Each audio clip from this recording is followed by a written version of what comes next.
बिस्मिल्लाहिर्रहमानिर्रहीम। मैं हूं हसन रज़ा बुखारी एडवोकेट और आप देख रहे हैं एक्सपोज टाइम न्यूज़ की नशरियात। तमाम पाकिस्तानियों के लिए इंतहाई खुशी का लम्हा है कि मुफ्ती मुनीबुर रहमान की ज़ेर सदारत उलमाए कराम और हुकूमत पाकिस्तान के दरमियान माहिदा तकमील पा चुका है। इस मौके पर मुफ्ती मुनीबुर रहमान ने कहा कि हुकूमत यकीनन इस माहिदे की पासदारी करेगी।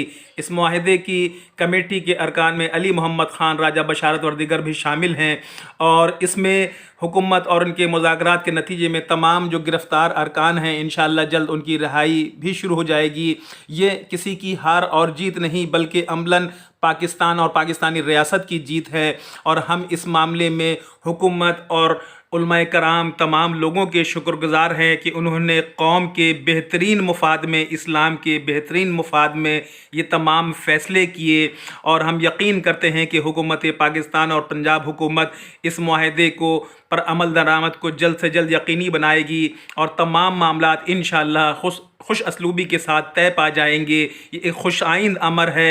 इससे मुल्क दुश्मन अनासिर को जो खुशी थी उनको ख़त्म कर दी गई है, उनकी खुशियाँ, और ये एक बहुत बड़ी कामयाबी है।